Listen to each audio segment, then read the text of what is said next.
What's going on, everybody? You may have noticed it's not Anthony Bandiero. It's me, Mike Boone, one of the other guys, the one that kind of hangs around, hangs out, drinks some whiskey once in a while with Anthony on the show. Well, guess what? It's just me tonight. They gave me the controls. They gave me the helm. And we're going to talk about some CIs and some search warrant stuff tonight. So if that's all right with you all, which we've got, what are we looking at here? 177 of you all, then we'll have some fun with it, if that's all right with everyone. I see everybody's already talking about where they are. Anthony with a tan, right? And we always talk about the better hair, right? So good to see you all tonight. Welcome to our webinar. Bear with me. We'll work through the technical parts of it here, but I think I'll get it figured out, hopefully so. And hopefully get some out of this here. So when we start, get rolling here, if I get PowerPoint to work, hold up. There we go. Hang on, Rick. Where am I at? There we go. All right, here we go. So that's what we're talking about tonight, CIs and search warrants. So right after the show tonight, probably about 7:10 p.m., we are going to go right into the search and seizure show.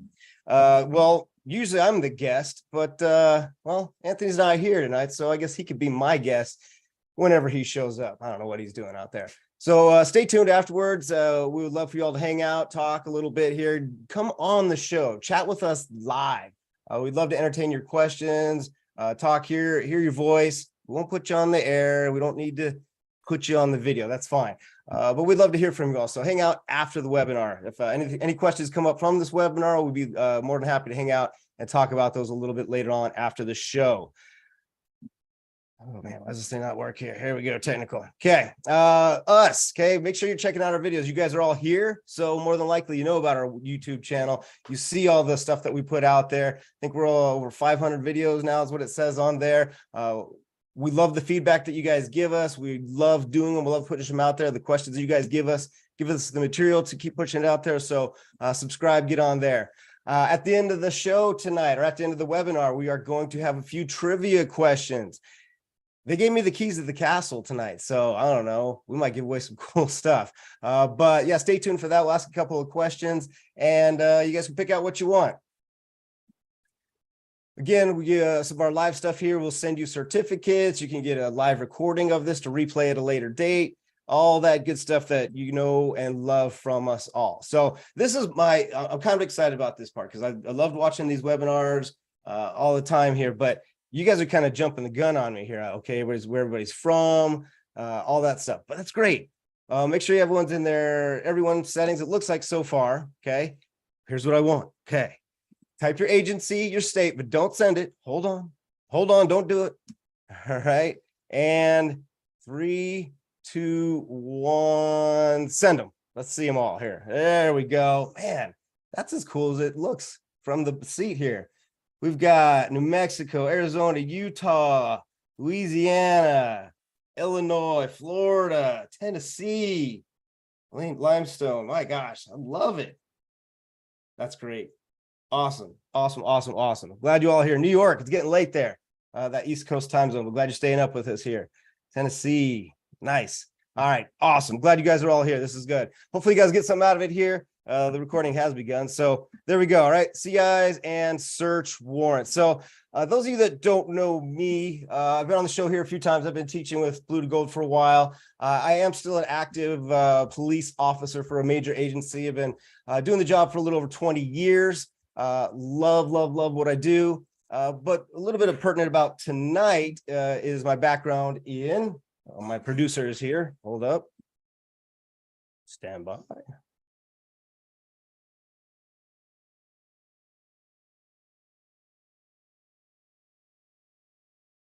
There we go. Now we're hot. Now we're recording. All right. So back to a little bit about me. I've been working for about 20 years, but some of the stuff that's going to come into play tonight is I did work as a narcotics detective for almost 8 years.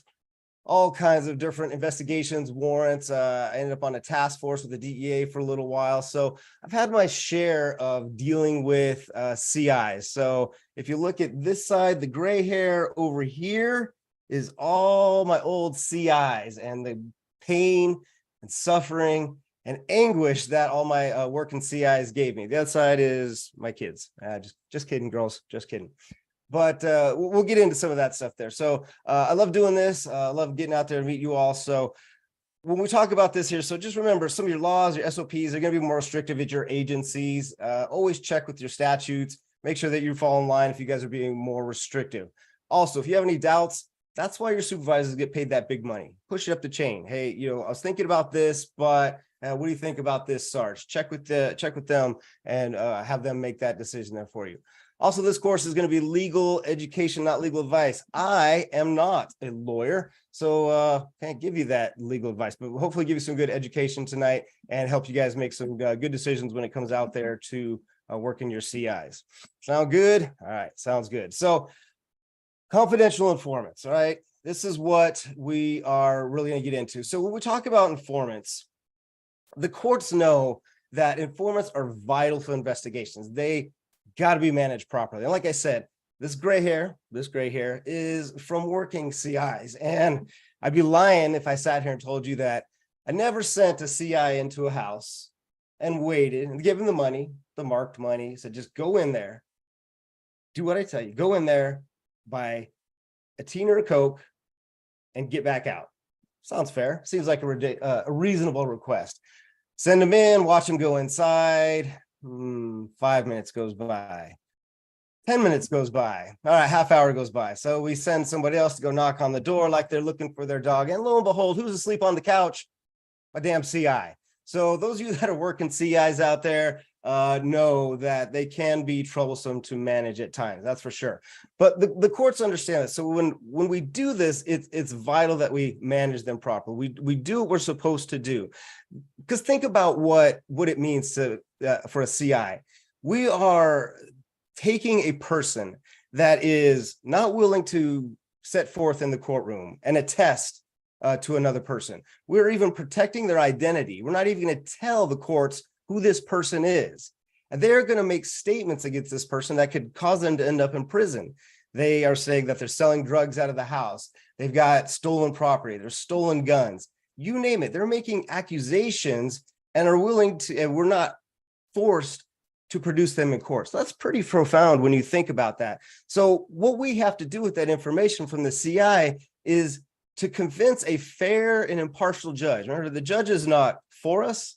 They're not against us. They're supposed to be neutral in this entire process here. So when we bring forward information from a CI, well, we've got to convince the judge to make a decision. We have to have the judge agree with what we're telling them. Now, we can't tell the judge, you've got to think this, Your Honor. This is what I'm telling you. You have to believe this way. We've got to convince them. That's a lot of what we're going to talk about tonight, is that power of taking somebody that's not willing to come forward and convincing a judge that you have probable cause, that they are selling narcotics inside that house, and authorizing a search warrant to go kick down the door and serve the search warrant at the house. Okay. So how do we do that? How are we going to convince a judge that the information that you have is reliable? And I know it sounds a little bit like an oxymoron, right? My informant is reliable. Well, those of you that work informants and any of you that's ever met an informant, the reliability question is really not the foremost word on your mind, that's for sure. But it's got to be explained, and it's not based on conclusions.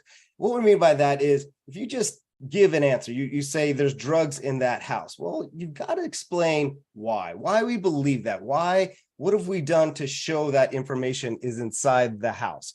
And a word that we're going to talk about tonight, and a word that we talk about in our report writing class, is the word because.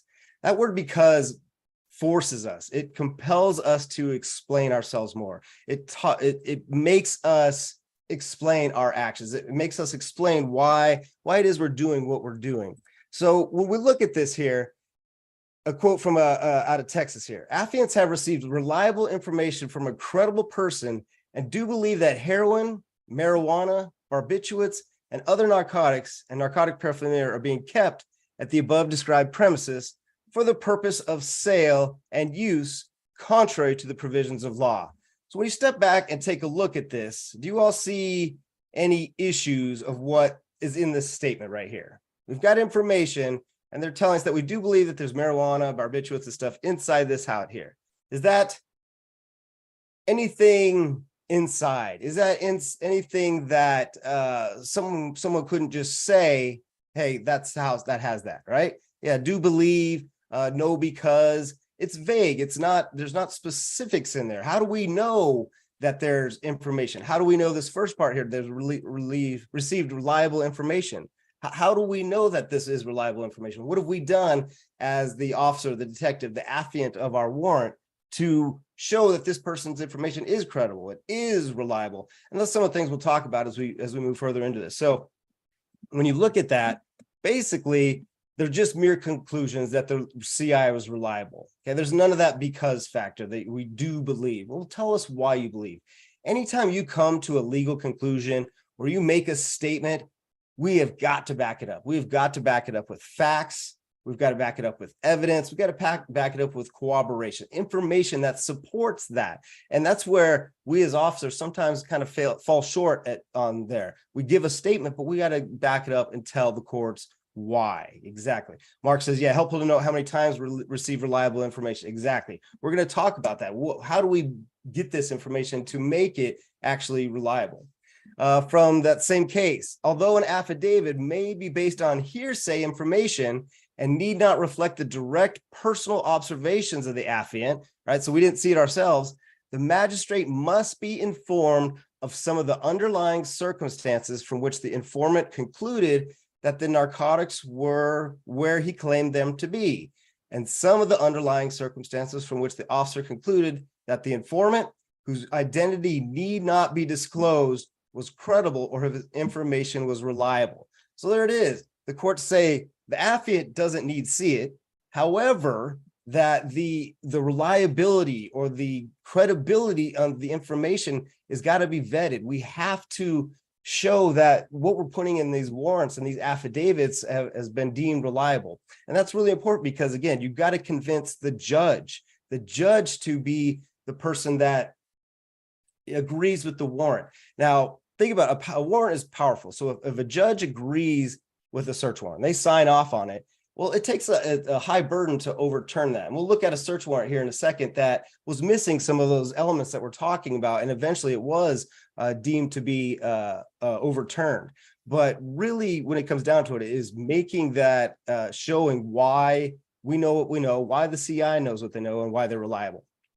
So an affidavit stated that an unvetted CI personally observed the defendant having personal possession and control over a quantity of marijuana being expressly for the purpose of unlawful distribution.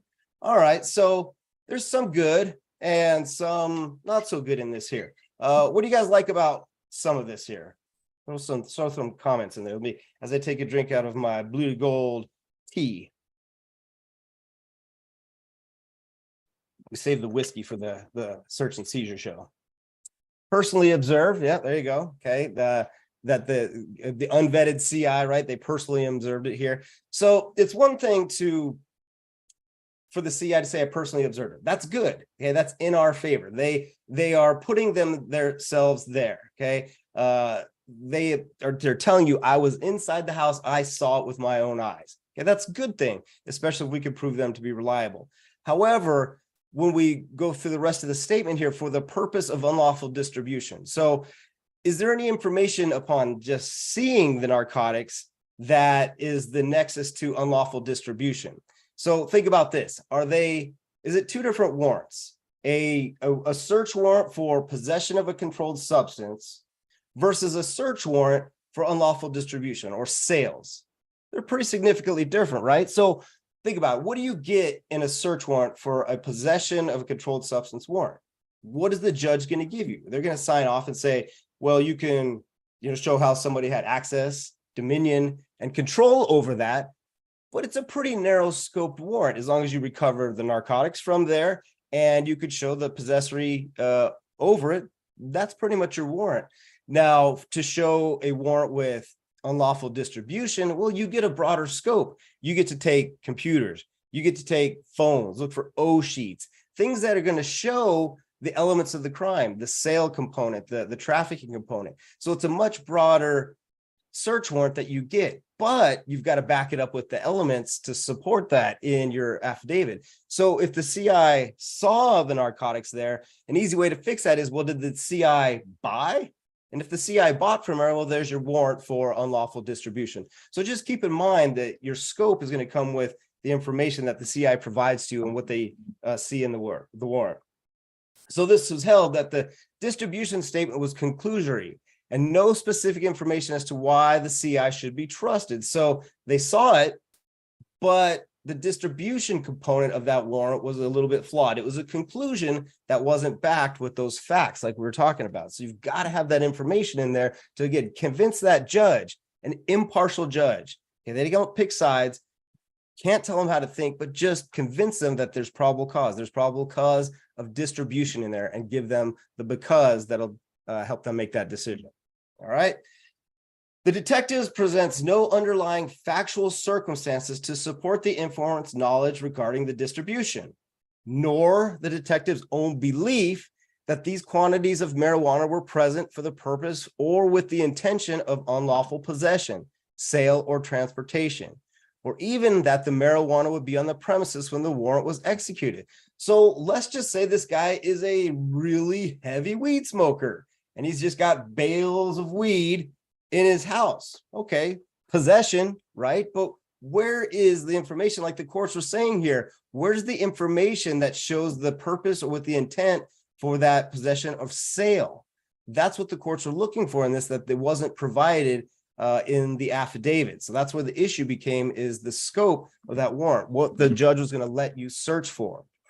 So we're going to look at this next warrant here, and not going to do death by PowerPoint, but we are going to kind of piece through it, through the whole warrant. It's about 5 slides long, and not here to critique the officer, not here to badmouth the officer. From what I understand, it was a officer of about 2 years on the agency, and that's fantastic for him to be in a position to where he's writing search warrants that early on in his career. I don't think I wrote my first search warrant until 5-6 years into my career. So good on him for jumping in and getting it done. We learned from our mistakes, and unfortunately in this one, there are some things that the courts really took into consideration that are really in line with what we're talking about tonight. So as we go through this, we'll kind of stop, we'll talk about it and see what we're talking about, how you're showing the reliability, how you're working around these conclusions and backing it up with facts. So to start off here, it says, I received information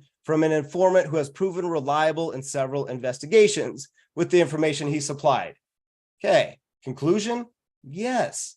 How do we know that? How do we know that this informant has proven reliable in several investigations? I had several very well paid informants when I was on the DEA task force. I mean, we paid him pretty damn good. And this guy was a proven, reliable informant. How he was still alive, I don't know. I really don't know. I've been away from the task force for a little while. I don't know. I don't think there's a way that this guy's still alive. Maybe he is. I don't know. But man, he was in with everybody, and he proved, I mean, he had great information that always was on point, was always accurate. He never failed. It was always accurate information. But I could support that whenever I used him in an affidavit or a warrant or a Title III wiretap. I could very much vouch for that. But I always put the because in there. I always put the because he has proven reliable in 22 investigations, which led to numerous search warrants with drugs and guns and money seized. I showed his reliability, and that's important, not just making that statement, you are backing it up. Let's see what Mark here says. How does CI know Otto's selling drugs and he keeps in a gas station? Yeah, exactly, right, Mark? And we'll get to that a little bit, but it's not as clear as you want it to be, and that's some of the issues with this. So that Otto, the above description, is engaged in illegal sales of cocaine and marijuana. My informant stated that Otto usually keeps the drugs in his gas station at the above location. And like Mark said, how do we know that? How does the CI have that information? Do they work there? Are they a friend of it? Do they buy narcotics from there? You know, again, that's another conclusion that's not supported by facts. And that's important because it's an unfounded statement. He sells drugs at this above location. Why do we know that? Why do we believe it? The informant, well, whoops, we let the gender reveal on that one. That's like the balloon pop with the blue cloud of smoke came out of there. We revealed our informant's gender there. So try not to do that. We don't want to disclose our informants until if the judge makes us do it at some point in time. The informant also stated that he witnessed Otto dealing drugs from his gas station. So you look at that statement. Okay, where did he witness it from?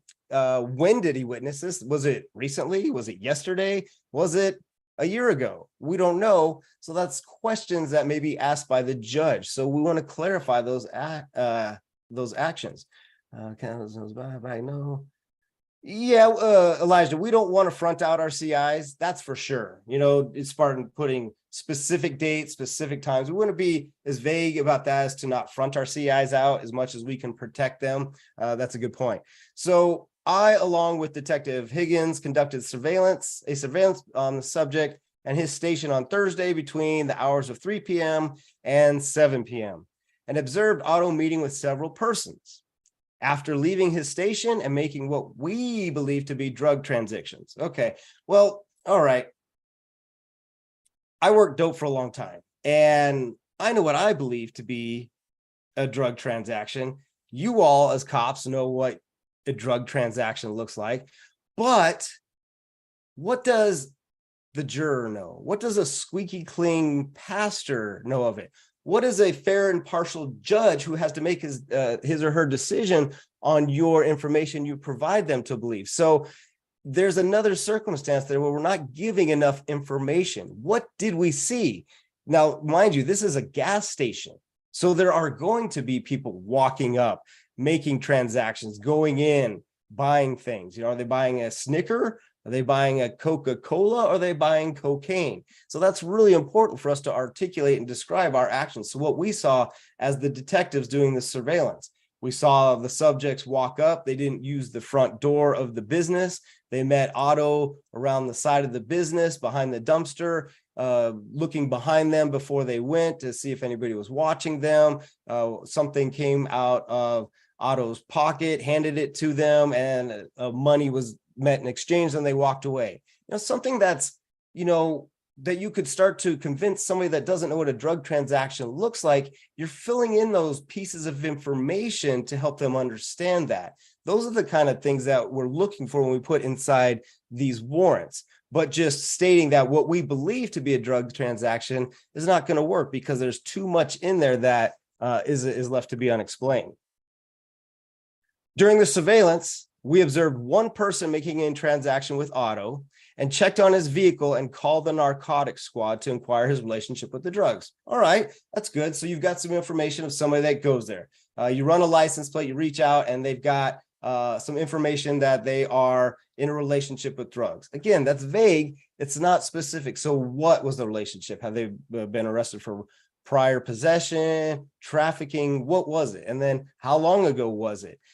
Is something to think about. There's also a concept that we talked about, collective knowledge, or the fellow officer rule when we do our investigations. So when you use narcotics or some other investigating units to give you information, well, it's kind of like, you know, if they know it, then you can use the information too. So when we talked about, I think last week in there, about horizontal and vertical collective knowledge. But if we're working together and I said, hey, go grab that guy or go pat that guy down, and you don't have the justification or the knowledge to go pat him down, you can trust me. You can use that collective knowledge that I know. I have to know why I want you to pat that guy down, or I know why I want you to grab that person. As long as I know it, it's as if we know the same information. So you can go grab that person. You can go pat them down for me. I have to be the one to justify that.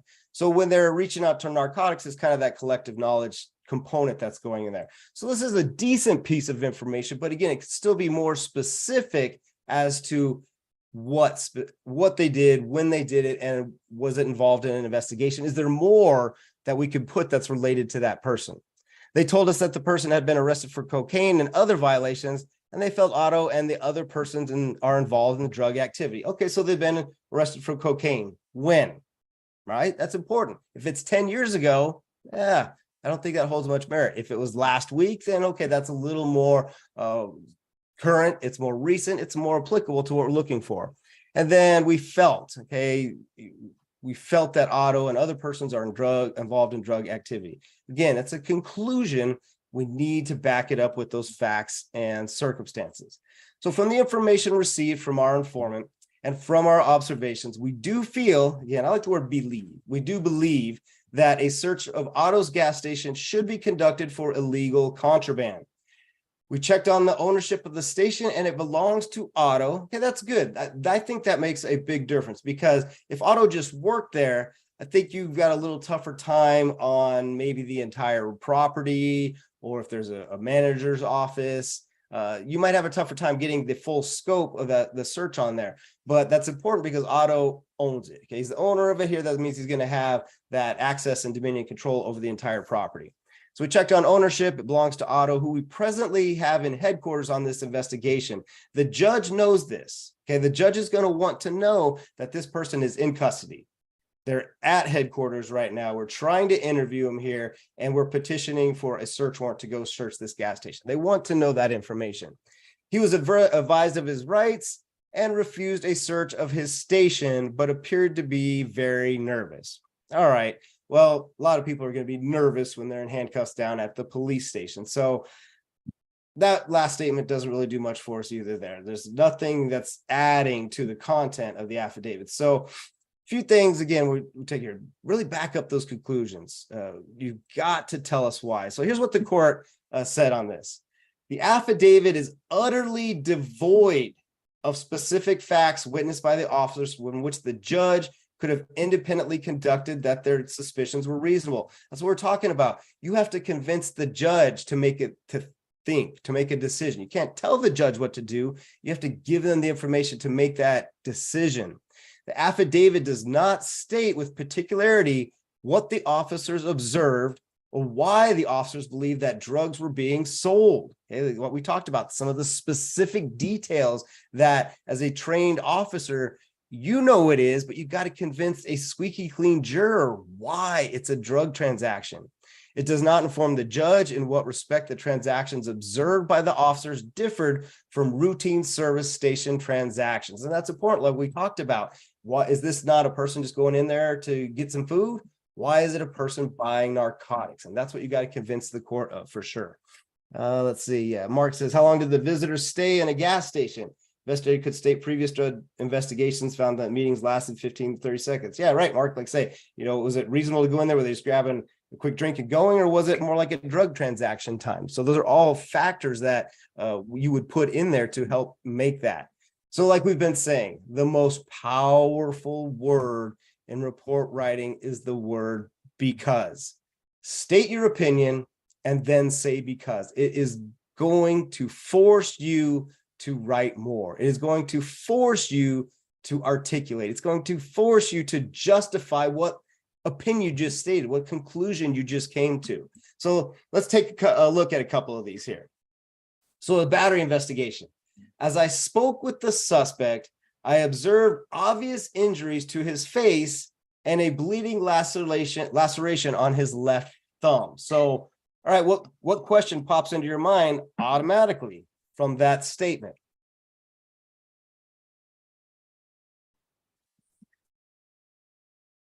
Are you guys still there? Everybody still awake?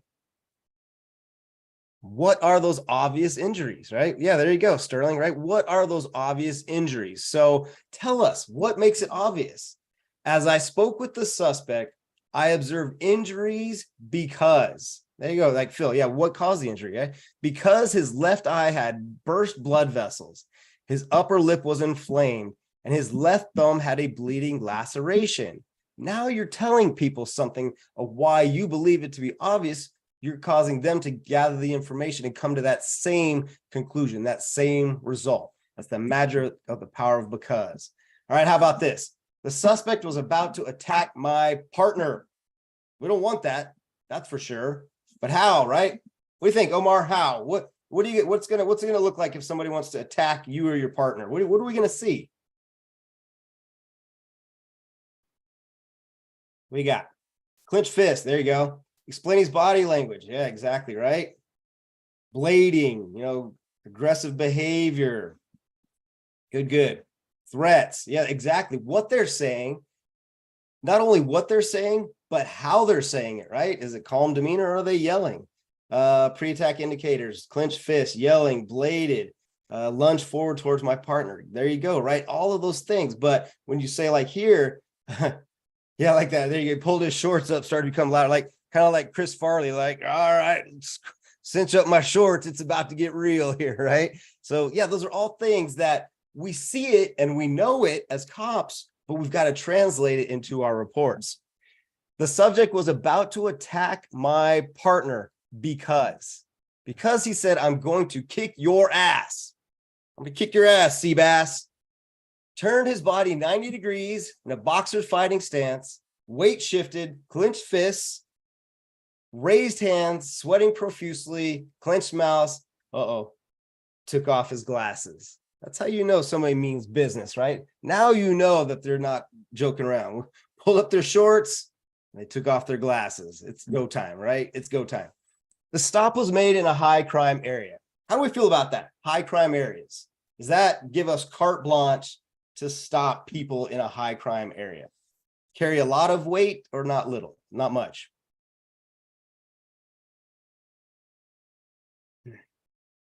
Not much. Yeah, you're right, Omar.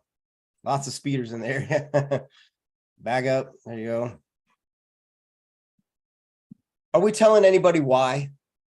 Are we telling anybody why it's a high crime area? What do we know about that high crime area? We all have our areas of responsibility. If you're working patrol or you have a sector beat, then you've got your area of responsibility. You should know what your high crime areas are, or if there's been an uptick in burglaries or shootings or whatever it may be. Like Ryan says, give some stats. Maybe you know some specific stats. Why are you in that area in the first place? So the rewrite. The area where I stopped the suspect was dangerous because the number of arrests, type of arrest, personal observations, statistics, citizens' complaints.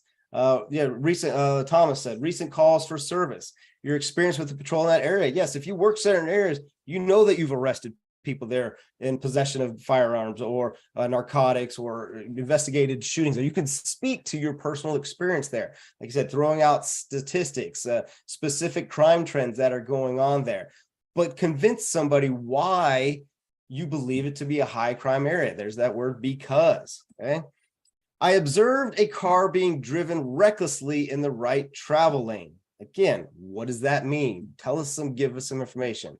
The vehicle was being driven recklessly because I observed the vehicle rapidly swerve from the number 1 to the number 4 travel lane in one motion without using a turn signal.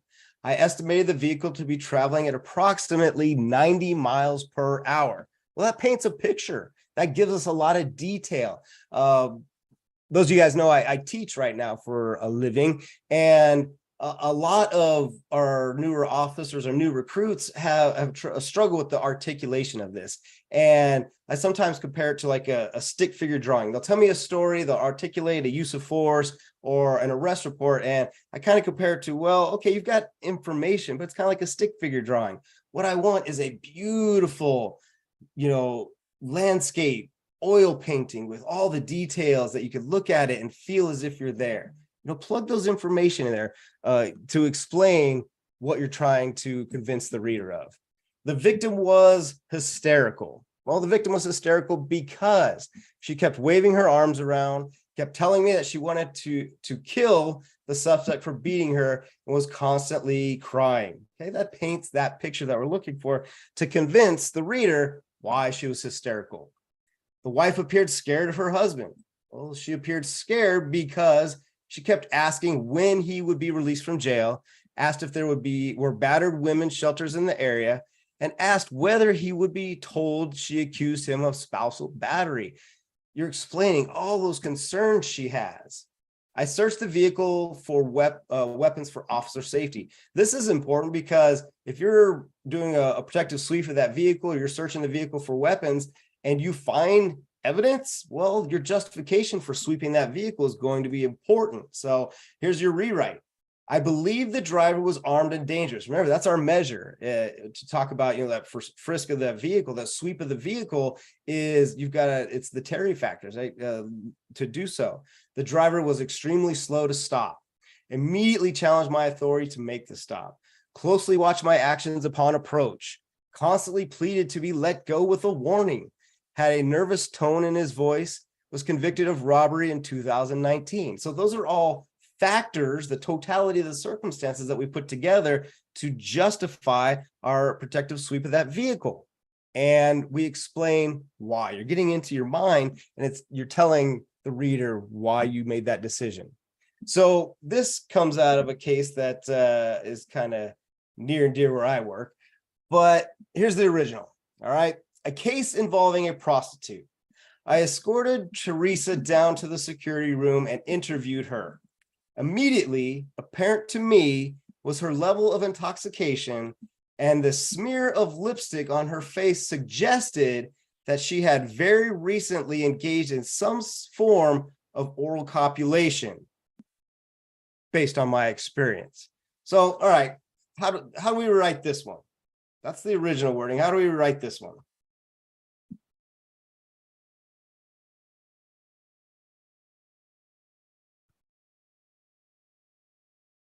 You guys think, huh? Omar, you've been talkative all night. What do we got here? Sounds gonna get chewed up in court here, huh? Nope. All right. Describe intoxication. Nope. All right. So here's the rewrite on this one. You must not include your history. Here's the rewrite. Nothing. That report is perfect. All right. The officer wants to attest to how he knows from his personal experience why that lipstick was smeared. Well, then it might be an entertaining day at court. All right. Amanda, sounds like he knew from personal experience, right? Intoxicated speech and to stand on her own, right? So yeah, there you go. Okay. So what are two factors that we should articulate when including in a CI and a search warrant? Okay. Yeah, or specifically that person, Omar, right? So there's a couple of factors that we're going to look at. Okay. Two factors. First, we got to explain why they're reliable. We've touched on that earlier. Okay. We've talked about their articulation and justifying our conclusions, but now we got to convince why they're reliable. And secondly, explain how they know what they know. So how to articulate informants' reliability. Right? There's four types of people that we use as informants, and their reliability kind of bases on who they are. So the first one is their past performance, and it says especially convictions. So like I was telling you about earlier, I had that CI that worked with me for a long time, and his past performance was remarkable. We always talked about putting dope on the table. This guy put big dope on the table for us, and I could easily show his or her past performance with his track record. You know, it was easily to show. The information was always provided was accurate because he was in the mix. And I think he was just mostly taking out his competitors, but you know, hey, it's a rough CI world out there. So explain that, articulate that. They've shown reliable. That's led us to 3 different search warrants. On each one of these search warrants, we've recovered narcotics, we've recovered firearms, we've recovered stolen property, whatever it may be. That's an easy way to justify reliability.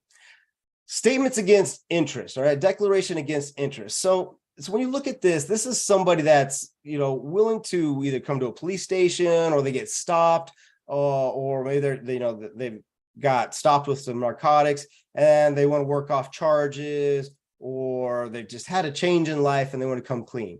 So for them to come and make statements against interest, something that they could be prosecuted by law for, or information that, you know, shows their involvement in criminal activity, it carries some merit because, you know, that shows that they're willing to provide some information because they're telling you bad things about them. And there's ways to corroborate this at times. Let's just say someone comes in and says, hey, I could provide you information about a stolen car chop shop, or so-and-so is selling narcotics. All right, well, you know, how do you know this? Well, I buy narcotics from this guy 5 times a week. Well, that's, you know, admittance that you're doing wrong. You know, you're doing things that are criminal in nature. Okay, well, how do you support your habit? Well, I steal anytime I can get. Okay, well, tell me more. I want to know what you're talking about. Well, the other day I was just walking down the street and I saw one of those fancy, cool new mountain bikes with the battery on it and you giant tires. So I took it, walked right into the yard there, and I took it. All right, well, what'd you do with it? Sold it, got the money, went to Jim Bob's house, and I bought more dope. Okay, so while you're talking to this CI, here you go. You do a little research on your computer, a little typey, and lo and behold, last week there was a mountain bike matching that description that he told you about in the area that he told you about that was taken. Now, could you charge this CI with it? Yeah. I mean, with the information that you've given him, he's given you, now you've got corroboration that that crime actually did occur. So that's, statements, declarations against interest. Now, that's kind of powerful. We can use that to show their reliability. Now, someone just admitting to you like, hey, I use a lot of dope. I'm a prolific drug user. All right, well, being under the influence, for the most part, or just being a drug user, necessarily isn't a crime. It's not a crime. The problem is if they're selling, buying, or possessing of it. Well, now there's something that we could do something with. So just pay attention to those declarations of interest and corroborate them at times so you can show that they are involved in the mix.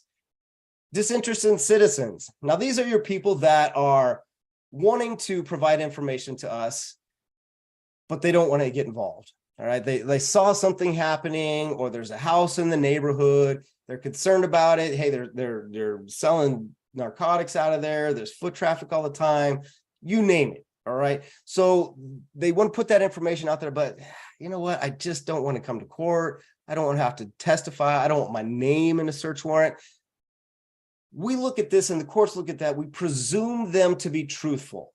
And we presume them to be truthful because why wouldn't they be? Why wouldn't they be truthful to us? Why would a person that's disinterested, doesn't know anything about this person, that's providing us information about this, why wouldn't they tell us the truth? Now, there are circumstances that could change that. Maybe it's an upset ex-girlfriend. Hey, my ex-boyfriend is selling narcotics over here on this corner. You might want to go look at that. Well, maybe there's a bias in there. But for the most part, your disinterested citizens, we can use them as informants and take their information as factual, as truthful, because, again, there's no motivation for them to lie about what they are. Okay. And lastly, our undercover officers. All right. So the way this one kind of works is, let's say, like I said, when I was on the task force, we had a couple of dedicated undercover detectives that, we're pretty deep in the mix on some of these cases, and we wouldn't want to blow our major cases, but let's just say they had information about some smaller low-level deals or some other crooks that we could maybe, pass off to another investigative unit and they could take off and do something with it. So, but we don't want to blow our case. We've got wiretaps up on it. We've got GPS trackers, pen registers, you name it. And so we could give this information that our detectives knew, our undercover detectives, to these other investigative units with the caveat of saying, okay, here's the information, here's who's selling, here's what's going on out of here. However, we don't want to divulge that there's an undercover detective inside here. We can treat them as a CI, and well, we can presume them to be reliable. Cops tell the truth, right? Right, everybody?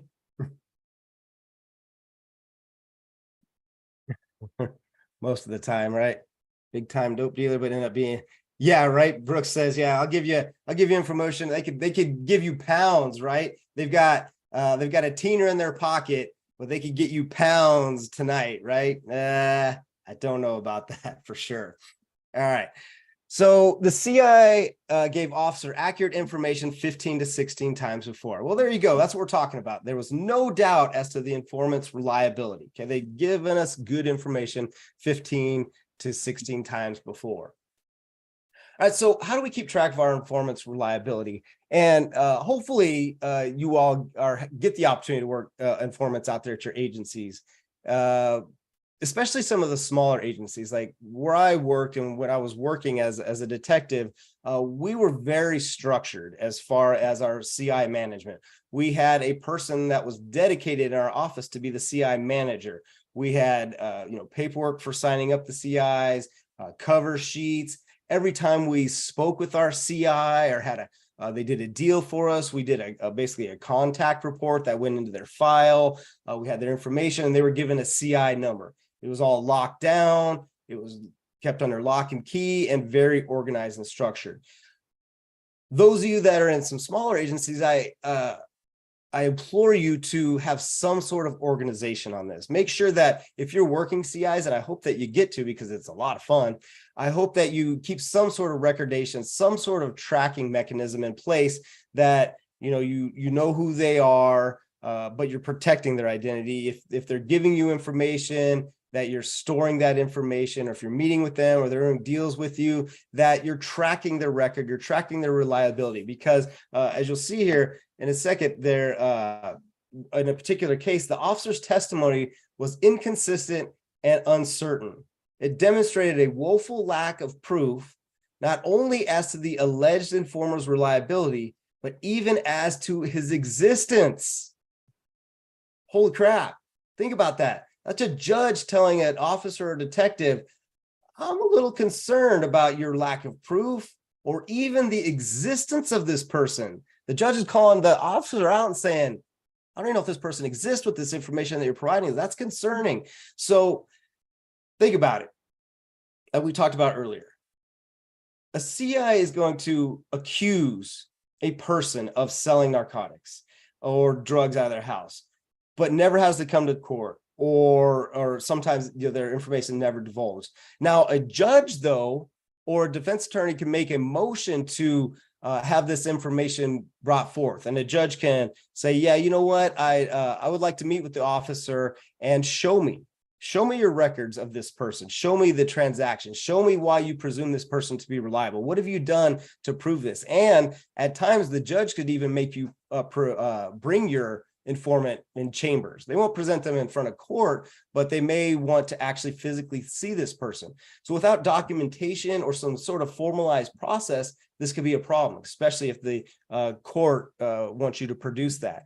So hopefully there's some training out there, like specific training on how to manage CIs, how to keep records out there. So if you don't have that, look for that out there in some of your smaller agencies, but just think about that as having that existence there, right?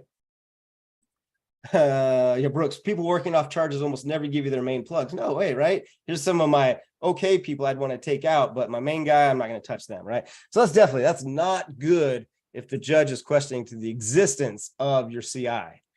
The CI told the officer when and where a drug transaction would take place, okay?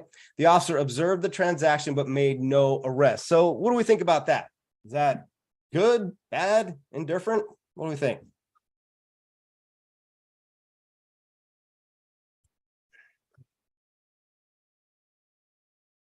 Told you there'd be a drug transaction, but didn't make an arrest. What do we think? Hopefully recorded it. Yeah, maybe they're just doing some surveillance there, video recording. Maybe he's gaining trust. Good with getting intel, watch multiple times. Yeah, good, right? So that helps us, right? Seeing the drug transaction helped to prove the CI's reliability. Yeah, Caleb says maybe didn't trust your CI, or you're still trying to build that, I don't know, trust, that reliability factor with our CIs. And that's important because they gave predictive behavior. They told you that there's going to be a drug transaction take place at this corner. And like we're talking about earlier, from your trained observations, you will probably do an officer's report, a surveillance report. You're going to say what you saw. You're going to put details in there. One car pulled up, the other car pulled up, one person got out, they got in the passenger seat, met for a moment. I could see through the windshield that in exchange of money and a small substance, the other person got out, got back into the car and drove away. So you can articulate that, but that's going to help to prove your informant's reliability. What about this? What if the CI told the officer there would be drugs at a party and the officer saw the party, but no drugs? What do we think?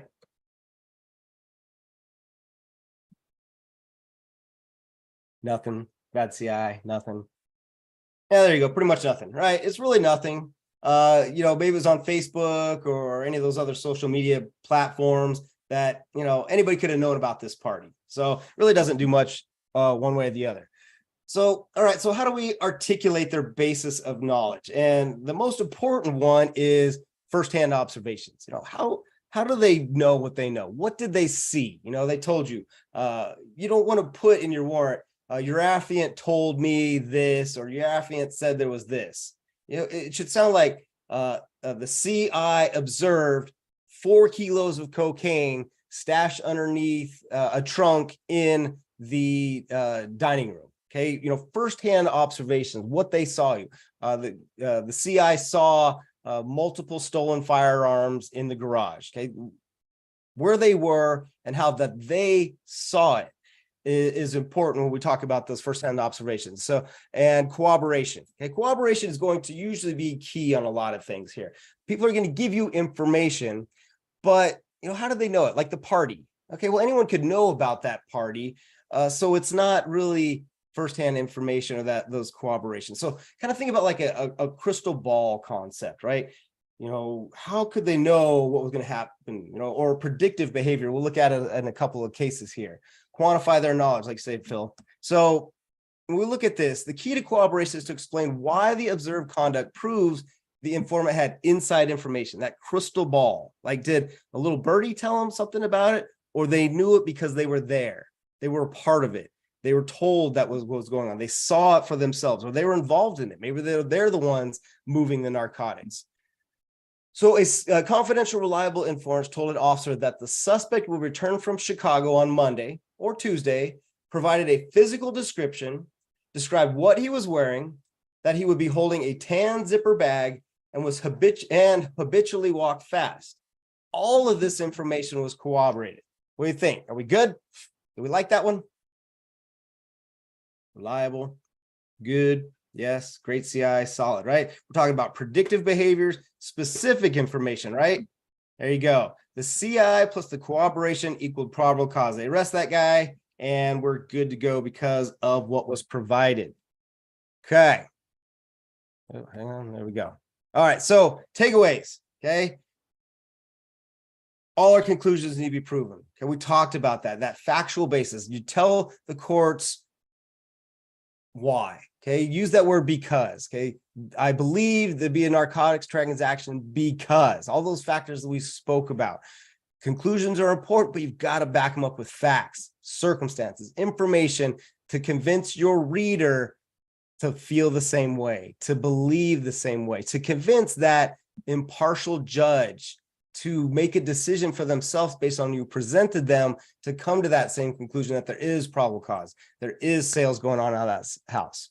Articulate the reliability. We talked about that. Those people that are the track record, their proven history, statements against interest, your persons that are your just concerned citizens, and your undercover detectives out there. Okay, why are they reliable? And then lastly, we talk about why do they know what they know? What information, inside information do they have? How do they know it? And why, again, with all those factors in there, why is it reliable that information we can use and put inside your warrants?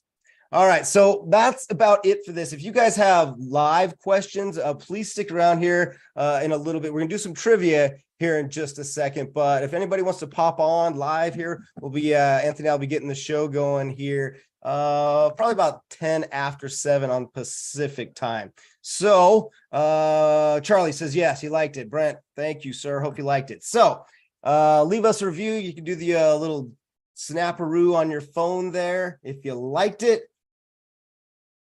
My boss is sitting right here. Yeah, let me see if I can scoot over. You guys. If you didn't, all right, hey, look at this. We've got a guest coming on the set right here. here. The green screen. Yeah, there you go, huh? All hey, right. I didn't see. Look, I didn't take over the company. I didn't just muscle my way in here, huh? So awesome. What's going on, my friend? Now, are you almost done? We are just about to do some trivia. Okay, let's do the trivia. But hey, guys, let's do. Don't forget, we're gonna do the search and seizure show. Mike and I are gonna answer a bunch of questions. We're just talking about that. Yeah. So good. Stick around. Mike has. Are we matching coats? Yeah, kind of. Kind of. What's this? Where'd you get that from? The green screen's a little off today. You notice that? I don't know. It's probably because you're too tan. That was the first comment.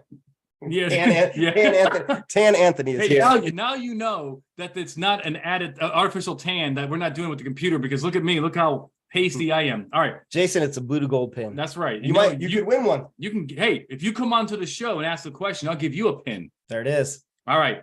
So do your trivia. Let me stick around right here. I want All to right. hear your trivia, and let's do our Search and Seizure show. Let's do it here. All right, you guys ready for some trivia time? All right, so ways it's going to work is I'm going to throw out a trivia question. There'll be a few seconds for you all to jump in and answer it. And we're getting a little more organized over here. So we supposed to, Dustin, I don't know. Are we supposed to stop the recording on trivia time? Actually, Dustin, I think we do, because All then right. people will know that Yeah. it's, yeah, All right. Even Thanks, though- Dustin. even though it's going to be on YouTube. Is it on, are we shared on YouTube right Yes, we are. You're looking up. now? All right. Hey Dustin. guys, for those people who are, The magic hand. if those people, if those people are watching on demand, thank you for being here. We'll see you guys next week. And for those people who are watching on YouTube, I'm going to end that as well, because it saves us to YouTube, and you'll have the questions for the next one. So we're going to end off right there. So see you guys on YouTube. Actually,